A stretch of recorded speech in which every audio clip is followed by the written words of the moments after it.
Professional wrestling is a dangerous job, and it's not uncommon for wrestlers to pass away before their time. For some of them, the end comes before they even leave the ring.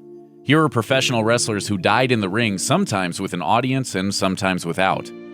Mitsuharu Misawa is one of the biggest names of all time in Japanese wrestling. He rose to fame in the 1980s as Tiger Mask character who, naturally enough, wore a tiger-themed mask.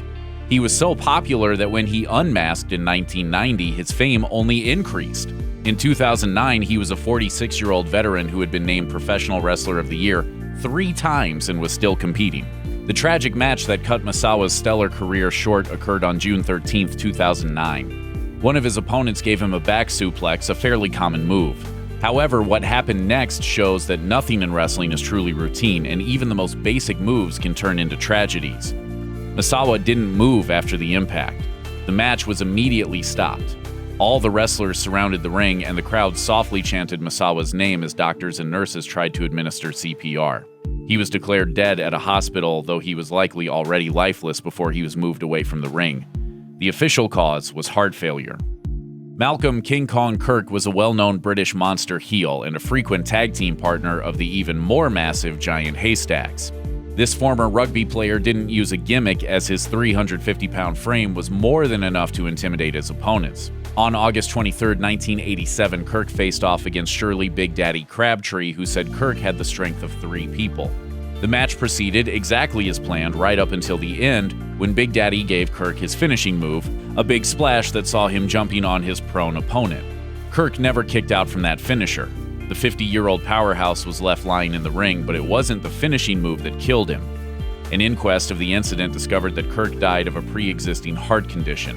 Big Daddy was cleared of all responsibility, and even Kirk's widow said she held no ill will against her deceased husband's final opponent. As long as I live, I'll never forget seeing him laid down there on the canvas, instead of on his feet raging and flying about. Wayne Van Dyke, aka Richard Delicious, was an independent wrestler working Florida's small promotions. He was just 29 years old when he suffered a series of heart attacks that started during a tag team match at an event arranged by the Ronin Pro Wrestling promotion. He complained to his tag team partner that he wasn't feeling well and suffered the first heart attack right after tagging himself out. After that, things went from bad to worse. The attempts to give him CPR on the scene left Van Dyke with at least 1 broken rib and a punctured lung. He then suffered a second heart attack on his way to the hospital. When he finally reached the facility, he had a third one. At that point, hospital staff had to put him in a medically induced coma. Unfortunately, the damage was too much for his system, and Van Dyke's family soon confirmed the wrestler's passing on Facebook. Japanese wrestler Plum Mariko died in the ring after her opponent powerbombed her in 1997. It wasn't until after the match that the other wrestlers realized that she still hadn't moved and was now snoring, which was a sign that her brain was bleeding. She was rushed to the hospital, but surgery couldn't save her.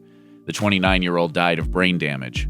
Mariko had accumulated a collection of nasty injuries over the years, including multiple concussions and an undiagnosed brain abscess.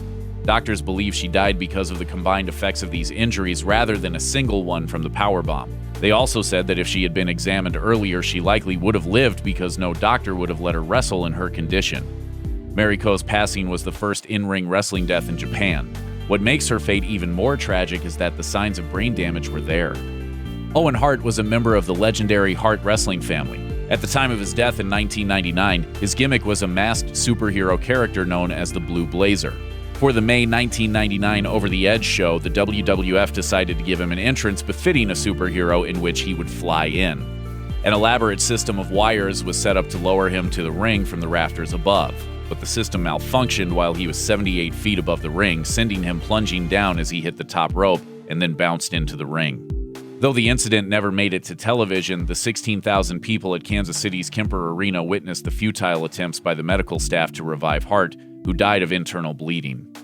At first, some of the audience members thought the whole thing was a stunt and that the falling figure had been a doll. However, this impression wouldn't last long. The ring announcer soon informed the audience what had just happened was completely unscripted. Before the event was over, WWF commentator Jim Ross announced to the world that Hart was dead. Check out one of our newest videos right here, plus even more grunge videos about your favorite stuff are coming soon. Subscribe to our YouTube channel and hit the bell so you don't miss a single one.